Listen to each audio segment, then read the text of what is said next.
Nas joint. Yeah, we This can. supposedly, well, we don't have a lot of information on it, but a couple of clips that people kept sending us on Twitter. Everybody, thumbs up in the chat. Let everybody know that we're finally talking about this Nas and Premier track and the potential of it and what it possibly means. Right. When you saw the clip, what were your thoughts?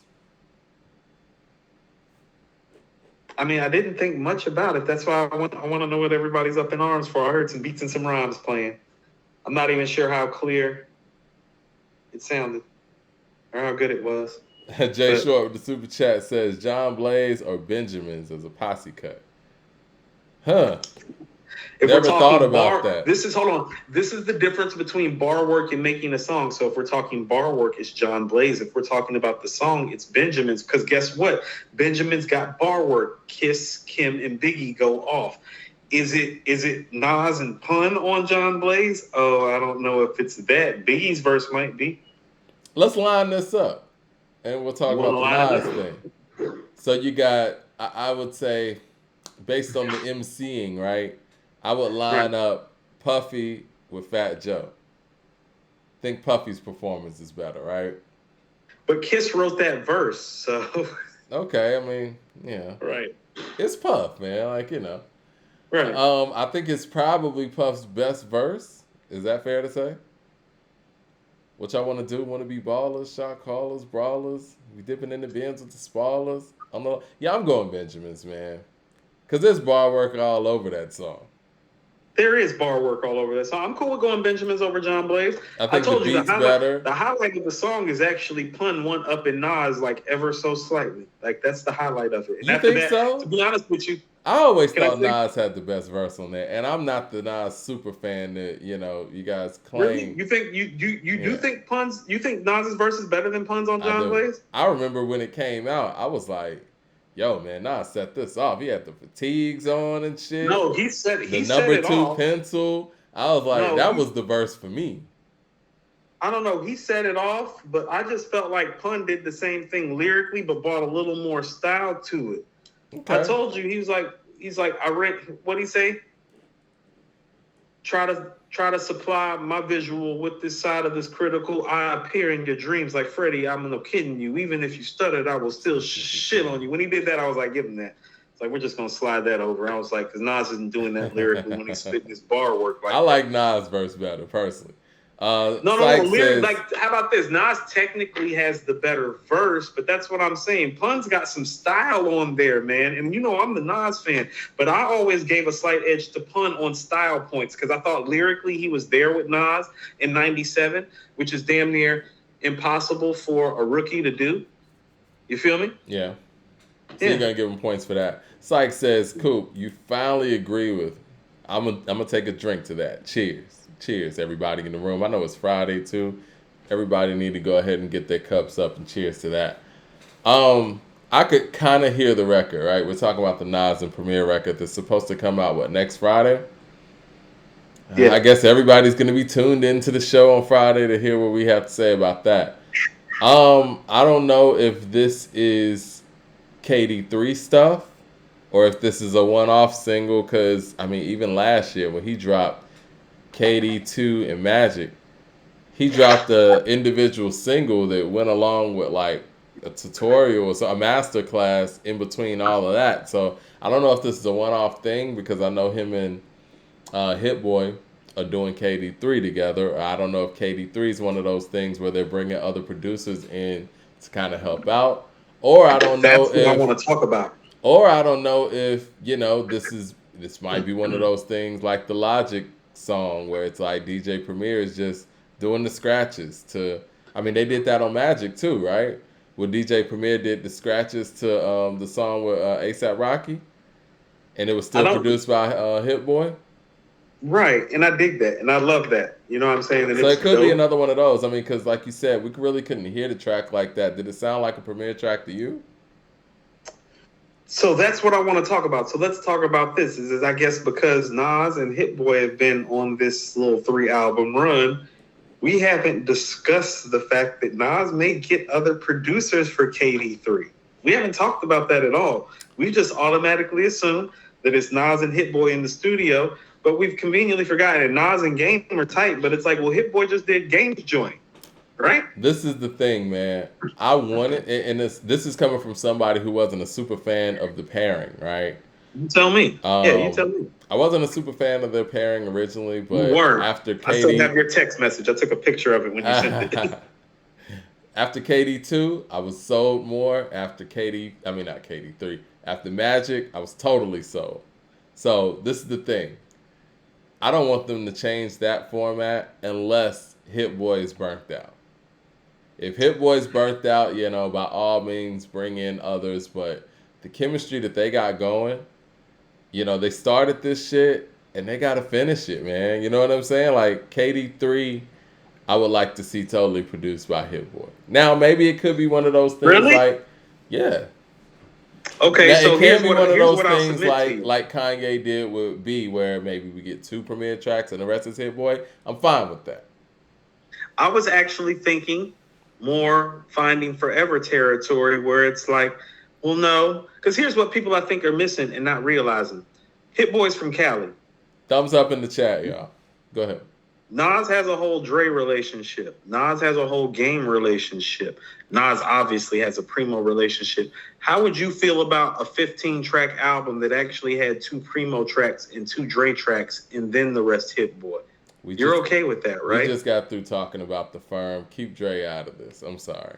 No. This is no. All I'm saying is that Hit-Boy is from Cali. Yeah. They're doing Game's album. They're probably in Cali, is what I'm saying, Mike. Give me 2 Alchemists and 2 Premier and the rest.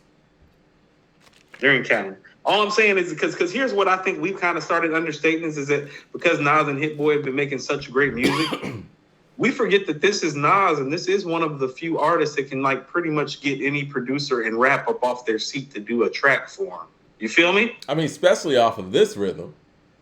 Off of this run, I mean, if Nas is calling you for a beat right now, yes, sir. Like, what you need, Nas? When? Where I got a beat? What? But I'm going on KD3? Yay, nigga. But it's the thing, Chris. Right? You know what this speaks to? It speaks to the fact that Nas hasn't had producers that he was really in sync with for a very long time, possibly since Illmatic, right? And this is a chemistry that has developed organically, and they need to keep that going.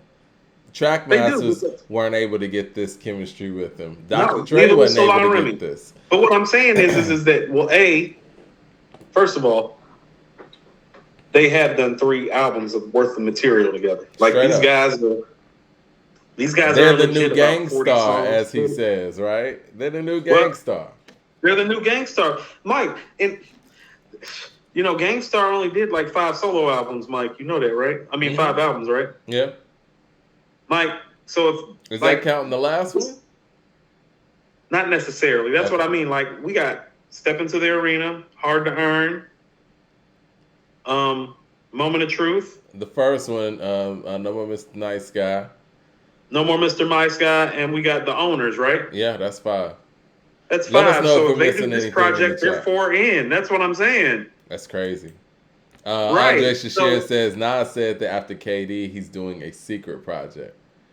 And the fact that, all right, let's just say KD3 does drop as expected this year. 4 projects in 3 years. Nigga, I can divide. I had to put that in there. That's funny. You want to know what I was actually doing? I started taking notes because I was thinking to myself, because you were talking about Ghost, and I'm like, yeah. And while we were having the Ghost and Meth conversation, and I'm like, well, Nas has both of these things. He's got a better catalog than Ghost. He's a better storyteller than Ghost, and he's a better lyricist than Meth. That's why he's the GOAT. That's a lot of Voltron stuff to put together. Is it not true? Is he not a better storyteller than Ghost? I don't think it's a draw. It's a draw at But I'm not mad if anybody thinks that. I don't think so, but I'm with you. He has listen. He's got more work than Ghost as far as telling the stories. He has more work than Ghost telling stories. And you know what? He made Rewind. I know you want to talk about a song where he told a story backwards. I give you that. Right. I was about to say, and this is where Rewind starts mattering, because it's like, well, if you tell me Scarface and Ghostface or Biggie are better storytellers, guess what I'm going to hit you with? Oh, my God. Rewind on, actually Mike. beat You Mike, Don't Know in that poll. Hold on. How about this? Rewind is like the 6 for 6. It's like, well, if all things are equal, who's 6 for 6, motherfucker? Right. It's the same thing. It's like, oh, he's the best storyteller. When did he tell the story backwards and execute it then on a classic Why did rap I album? even get you started on this backwards storyteller? I'm sorry. I'll wait for it, Mike. I'll wait for the time that Ghostface spit that rap story backwards on a classic rap album. What's the best story on Supreme Clientele, Mike? The best story on Supreme Clientele to me is the one at the end about growing up. Child's Play. Child's Play, right. Child's Play is awesome. Child's Play isn't fucking with Rewind. And I'd rather listen to Child's Play than Rewind, but you're right. You might rather listen to it. I didn't say it's not fucking with Rewind, and everybody knows that. And that's why Nas is a better storyteller than Ghost, because of that right there. That's what Rewind is, Mike. That's why I kept telling you how important it is. It's the tiebreaker edge. It Blue breaks Collar all the Hustle time. says, when people be like, LeBron went to 10 finals, they'd be like, did that nigga go 6 for 6 with 6 MVPs? Be like, oh, well, then hush. That's what Rewind is. It's like, oh, did Ghost do that? Did Scarface do that? Did Big do that? Oh, that's cool. Did they tell that story backwards on a classic rap album? Oh, they didn't do that. I got Scarface, Ghostface, then Nas when it comes to storytelling. See, we got that in inverse. I got Nas, Scarface, Ghostface, Big, Slick Rick. Actually, Slick Rick, Big. Okay, I got Big and Slick Rick. I could flip that though. Blue Collar Hustle says Hit-Boy has already said the KD3 will be all him. Okay. It's very Mr. Pratt. So this song might just be a one-off song. Mr. Pragmatic says, Nas, please stick to the recipe. If it ain't broke. Jay Short with the super chat says, I think the Nas Primo moment has passed. If this was gonna happen, it should have happened. It been happened organically years ago. Sounds forced and will disappoint. Well, he's not. Keep those standards low, right? If it blows us away, it blows us away. Mike 100 says, Ghost said on B-Dot's show that Nas had the best story of all time with Rewind. You know what? Let me update. Huh? You said Ghost. B-Dot said that? No, Ghost said that on B-Dot's show. Let me update you guys. Speaking of Rewind, sounds more like it. Yeah, that sounds more like it. So hold on. So speaking of Rewind, though, I want to go to this poll real quick. You guys, isn't it over if Ghost said it? Huh? Isn't it over if Ghost said it? Y'all know Ghost thinks Nas is better than him, right? Ghost says it. Of course he thinks that. Yeah. He sat at the verses like the nigga been blessed by God or something. Every time I see the nigga, I let him know. That's how Ghost feels about Nas. But y'all are trying to tell me that Ghost is a better storyteller than Nas. But Ghost don't feel that way. He doesn't. Yo, all right. So you guys pick Rewind over You Don't Know. 68% to 32%. Mike, you won 2% because it was 70-30 when I jumped in. When I jumped in, it was 70-30. So you won 2%. That's beautiful. But look, on Never Change and Destroy and Rebuild, it's at 700 votes, and it's tied 50-50. So if somebody wants to go in there and break the tie, go in there, Are you serious? It's tied? It's tied 50-50. It's actually 600. Destroy and Rebuild is better than you think, Mike. I tried to tell you. Never Change is better than you think. I mean, honestly, there's a lot of Nas bias on our channel, obviously. And for Never Change to be that close means a lot. No, I was about to say, I'll give you Don't Know over Destroy and Rebuild. I mean, over Rewind, I will. Because actually, I prefer You Don't Know too. I was just kind of fucking with you a little bit. You Don't Know is a better record than Rewind. It is. I know you. Right, you know me. You knew I was kind of agging at you a little bit just to kind of like see where you was going to take it. I know you know me well enough to know that. You Don't Know is a better record, but I was more sincere about my comments with the Destroy and Rebuild and Never Change. Never Change feels better, but I'm not certain it's a better record, and I was kind of 50-50 on that thought, so I'm cool with it being 50-50. They're more comparable than I think than you were giving it credit for. Listen, man, I had Destroy and Rebuild early. I think I heard that before Stillmatic. I remember downloading that on Napster back in the day. So I love Destroy and Rebuild. Hold on, you want to know what? Somebody asked me briefly. And okay, so I think we all have like the same storytellers, right? It's like those 5 guys. Somebody just put Ice Cube up in the chat and like that. Kendrick, right? I think Kendrick's one of the best storytellers ever. Right, like. Because I was actually thinking about it. So how about this? We got a what name if I 10? were to tell you? Hold on. You want to know what? Oh, somebody just asked where you got Ice Cube ranked storytelling wise. I got Right. him at I like was actually 6. just thinking to myself. It's either him or Pac. No, can we 6. put Biggie ahead of Pac and Ice Cube and Kendrick with the amount of work? Because Biggie's stories are brilliant. They are brief. He's already in the MC catalog, and we won't take him out. He has to be taken out of something. It might be storytelling. Because it's an Ice Cube. I mean, most people don't know this. I think Biggie's inspired by Ice Cube's storytelling, the ghetto narrative. I think so too. And Right. listen, I think that really, it wouldn't be crazy to say that Pac was a better storyteller than Big. Yeah. Different kind of storytelling. How about this? Because here's my thing when we're talking about Biggie storytelling. Okay, so what stories do we have actually? We have Me and My Bitch, right? Mm-hmm. That's a story. Would you consider Warning to be a story? Yeah. Okay, so we have Me and My Bitch and Warning on Ready to Die. Aren't those the stories? Are there any other stories you would say? Yeah, it's Give Me the Loot. Everyday Struggle? You think Everyday Struggle is a story? I was gonna say Give Me the Loot. I don't think Give Me the Story. Give Me the Loot's not a story because I look at Give Me the Loot and Stop Being Greedy the same way. That's just like hood narrative shit. I don't know if he's telling a story. Okay. Hold on, let me get to these super chats real quick while you hold that thought. Jermaine Young says Nas put out a documentary on the Supreme Team on Showtime. So this track might be for that. You know what? That makes sense. I could see that happening. Man with the super chat says, Coop, where you got Ice Cube ranked storytelling wise? I think you just addressed that. And I think Born King says, I remember Nas saying that he loved the whole concept of Ghostface Killer hiding his face at the beginning. They both think highly of each other. Definitely. Yes. What Born King is, hold on, Born King is actually speaking about what Nas said in his It Was Written. The Source interviewed him. He was on the cover of the Source for It Was Written. It said Nas, leader of the next school. And he actually referenced Ghostface in that It Was Written piece about how Ghost was hiding his face and how he thought that was the illest shit ever. Yeah. Suicidal Thoughts.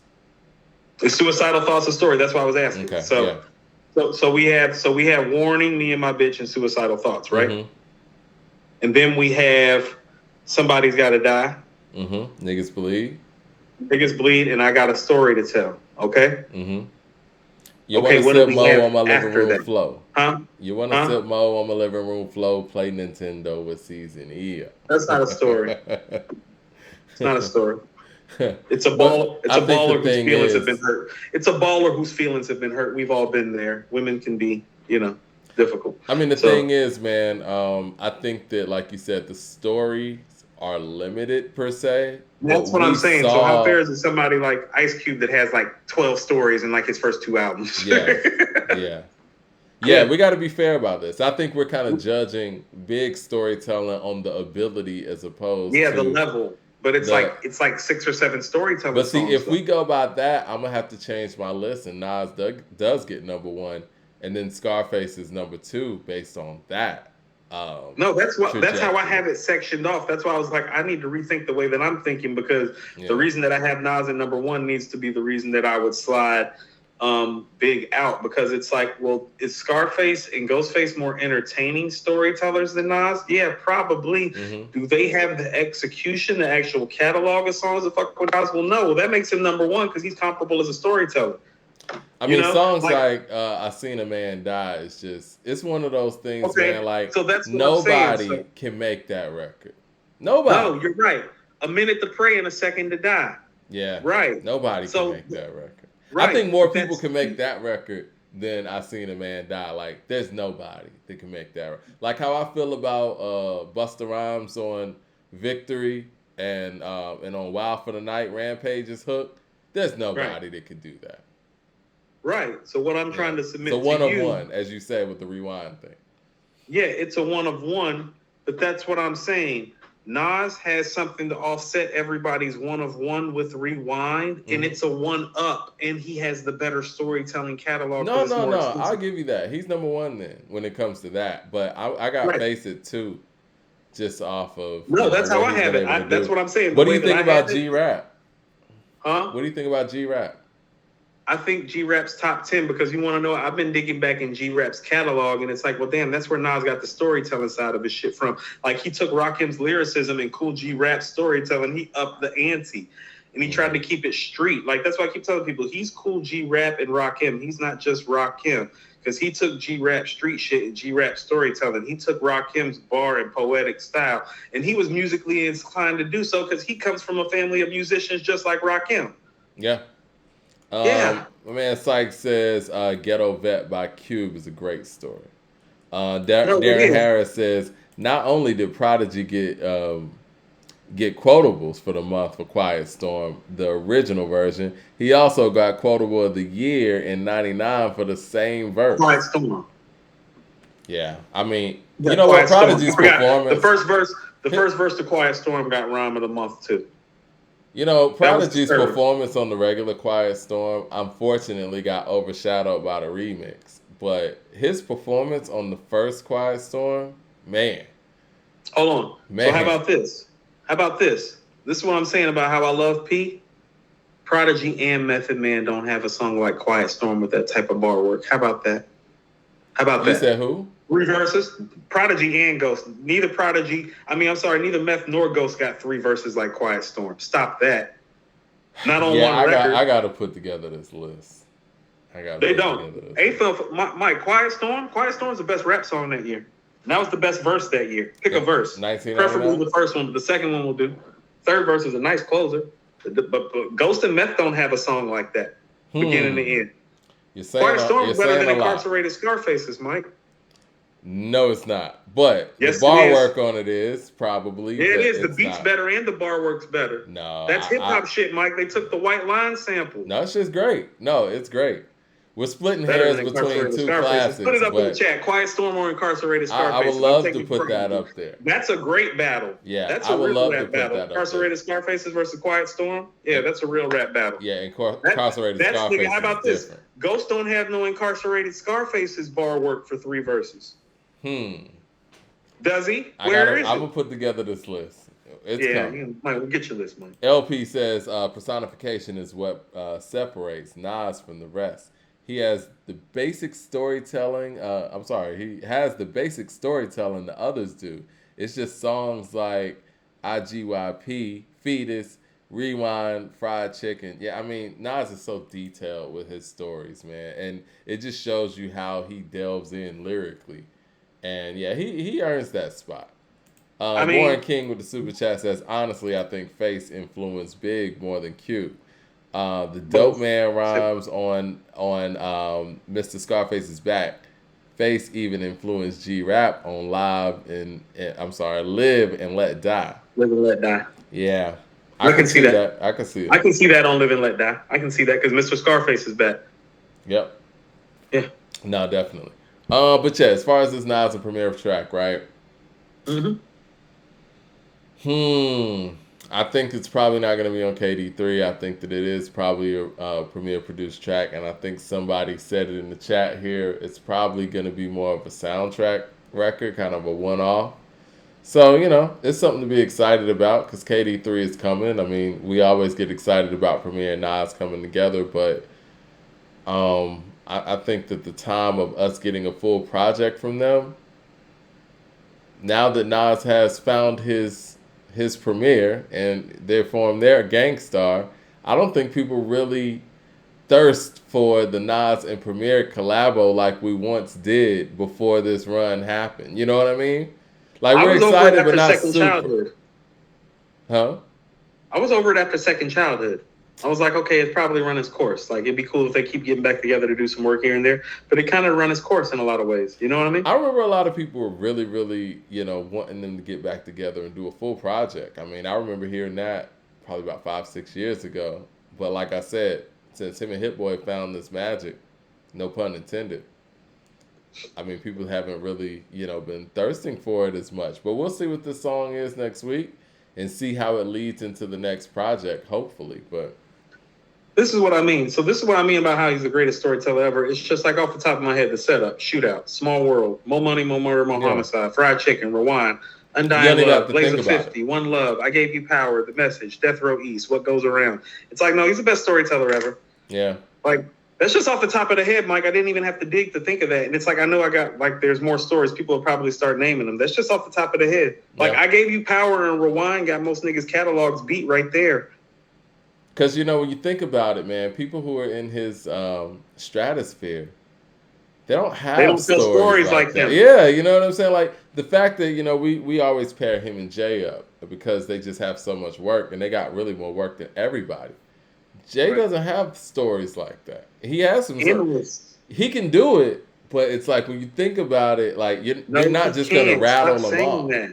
Huh? If he can, he would, because he's competitive like that. If he could do it like that, he would. He's competitive like that. No, he can't do this. I think, the way he puts together his rhymes and not writing it down, it probably makes it tougher for him to come together with cohesive stories like Nas does.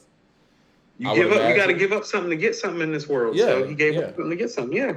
Yeah, I think that it helps you stylistically, and it helps you be able to ride beats better when you don't write down your stuff.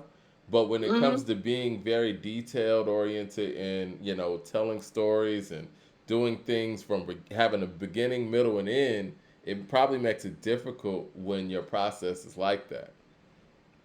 Yeah. Jay Short with the Super Chat says, Scarface's stories make you have an emotional response. It's more than just listening. You reflect.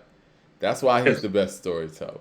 I'm with that. And he has the voice for it, too. I'm with all of that too. It's just that this is what I'm saying is it's like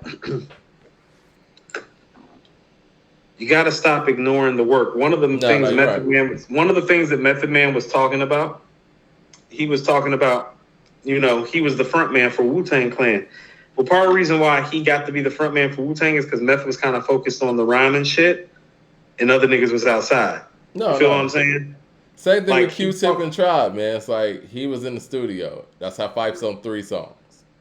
Right. So he's talking about specifically because they're talking about Ray and Ghost Jump on MCs. They're like, yo, the dudes that's on the Purple Tape and on Iron Man, those sons of dudes that's on Into the Wu-Tang. And he's like, well, Ghost used to be a beatboxer. And Ray was a money getter. That's Meth's way of saying it. Meth calls them money getters. He's like, well, Ray was a money getter. And Ghost was a beatboxer and a break dancer. He's like, so, Ghost was like our beatboxer. He's like, and, you wouldn't see Ray. When Ray was there, Ray was rhyming. But when Ray was gone because Ray was a money getter. So there wasn't really no rhyming going on when Ray was gone. So it wasn't until Cats was able to, he brought up the same thing with You God. He's like, You God was a money getter. Yeah. Right. So what you're really finding out is that what happened to Wu-Tang early on, what you're hearing is the dudes who were MCing all the time versus the guys that were MCing some of the time because they were money getting. Yeah. You get what I'm saying? They had a whole nother profession going on. Right. And so Method Man and Old Dirty Bastard are MCing, and they are the stars on Into the Wu-Tang. They put in the work. Because of Into the Wu-Tang, Ray and Ghost and You God were able to stop being, money getters so much and focus on their craft. Right. Yeah. Sykes gotta do the fucking work, even for Wu-Tang Clan. Well, yeah. I mean, yeah. Even Wu-Tang Clan had to put in the work. That's why I told you I want you to watch the Meth interview, Mike. When I was telling you on the show on Wednesday, it's like, you got to watch the Meth interview because he was kind of saying a lot of the things that we talk about on here. That's what I mean. Like, he's ahead because he's speaking about, them niggas took off when they put the work in. He's like, the talent was already there. Yeah. No, you're right. Sykes with the super chat says it took off, and so you can so you can tell when niggas be working and don't be working, which is part of the reason. The super chat that's why people don't. That's why people don't like Most on the Black Star album. That's why I was cool with taking it down. It's like, he don't work like that. You can tell. Sykes with the super chat says Black Trash by Sticky Fingers is a storytelling concept album that's incredible. State versus Kurt Jones was great.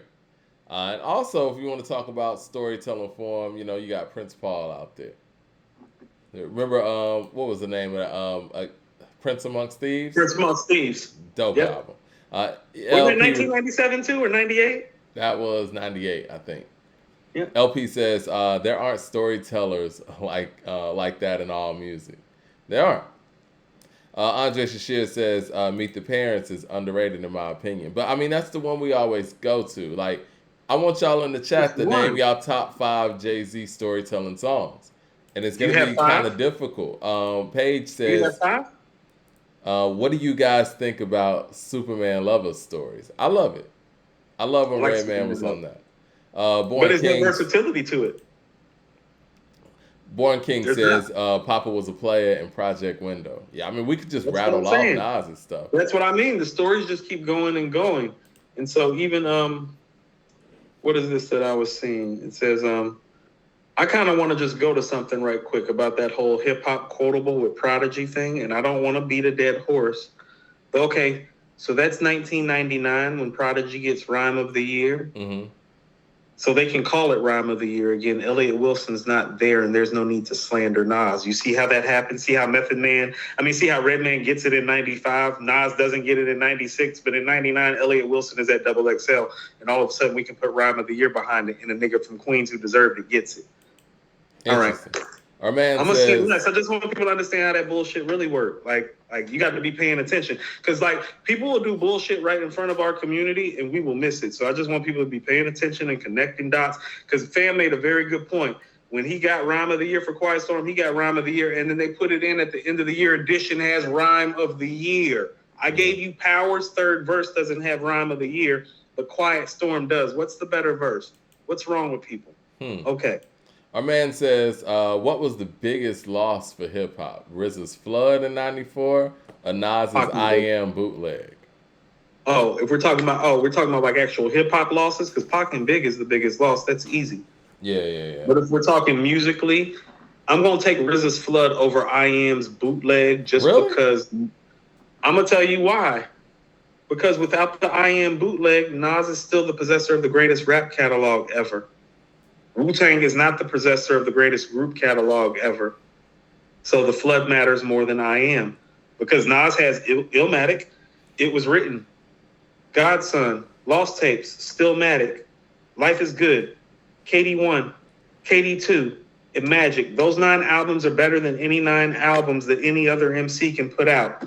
You can put Wu-Tang's catalog out and you can say Outkast's catalog is better maybe. De La Soul's catalog is better maybe. Tribe Called Quest catalog is better maybe. And about that, the Flood matters more, because if the Flood doesn't happen, I don't think that's the case. Specifically about Inspector Deck. It's just a what if thing, you know, and I hate that we have to deal with that in hip hop, and because of a single solitary accident. I Am would just Nas would put Nas at like 10 great albums. And a lot of people already feel like I Am is great. This man has 9 good to great albums. Like the albums that I just named, Life is Good and KD1 are probably the weakest albums. How many people can say that about their 8th or 9th or 10th best album? No, you're right. DJ so Bruce he has Almighty the best rap says, catalog ever. So Wu-Tang shit getting lost is the big thing, specifically Deck.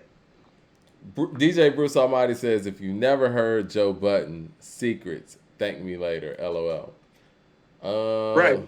So speaking of which, Meth addressed the whole Joe Budden situation and how Ray ended up punching him in the face and all that. That was one of those things too.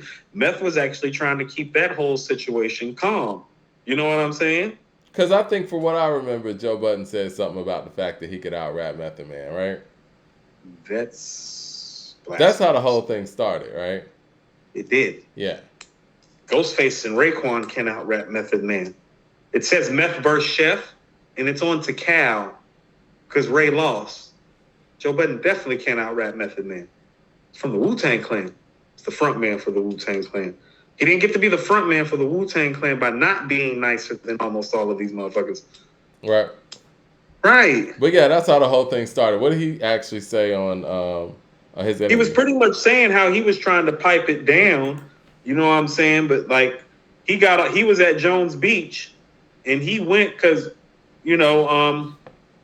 pretty much how he told the story is like he got off the plane straight luggage and is going to the show because, Ray and them is performing with Slaughterhouse and all that. They're all on tour together. Niggas heard Meth is there. He's like, Staten Island starts showing up when I show up. You feel me? Mm-hmm. It's different when you're that guy. You feel me? And so that's really how it all unfolded. And that's what dudes don't understand. And it's like, one man can't stop his whole hood.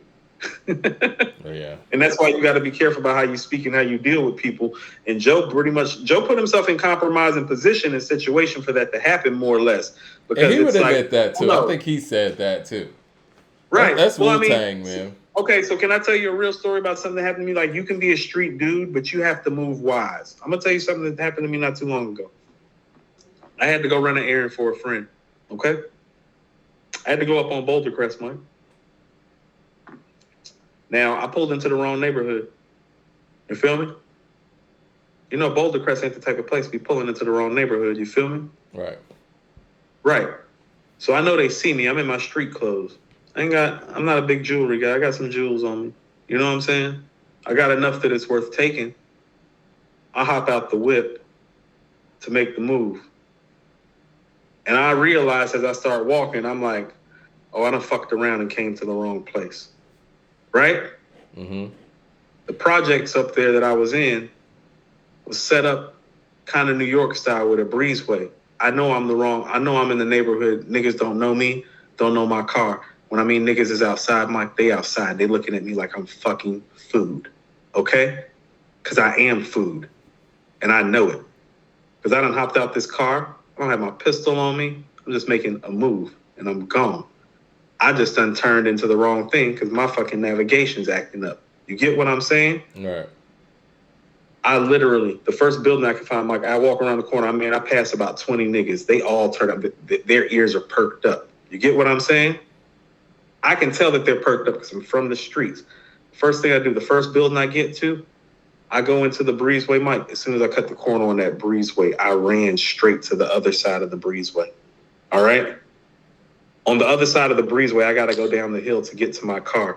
When I'm coming out on the other side of the breezeway, niggas already is walking towards my car as I'm getting towards the breezeway. See, I put myself in harm's way. Mm-hmm. Because I put myself in harm's way, something was about to happen to me.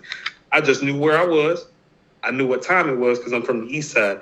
I made a move quicker than they did. Me making a move quicker than they did for about 15 seconds is the difference between me having this podcast and continuing to have this podcast. You feel me? Right. Joe put himself in a position. If you're a street dude, it's like, oh, well, you don't put yourself in a certain position after you've already put yourself in a certain position. See, I put myself in a certain position, but I knowing exactly where the fuck I was and where the fuck I was going. But as soon as I realized I did that, Mike, remove, ghost, gone. Because ain't no fucking being tough and risking my life. Because even if I get to the car, Mike, and get to my pistol, what's the chances of me making out the neighborhood? Facts. LP you put yourself in position and get your fucking right. So niggas be doing dumb shit, and that's that ego of the rap shit being inflated. It's like, oh no, my ego wasn't attacked. Wanted to keep my jewels on me, wanted to make it out the fucking east side safely. Motherfucking ran through the breezeway, walked smoothly to my car. I'm watching them walk towards my car while I'm getting there. Boom, boom, boom, hop in, whip out, pull, gone. LP with the super chat says, Elzai Memory Lane almost just as good as the OG version. Listen, I loved when Elzai went out there and did Elmatic. Sykes with the super chat says, it was just a week ago is Jay's best story. I like A Week Ago a lot. It's actually one of my favorite songs off of Volume 2. Born King says, nobody touching Nas' catalog longevity is unmatched.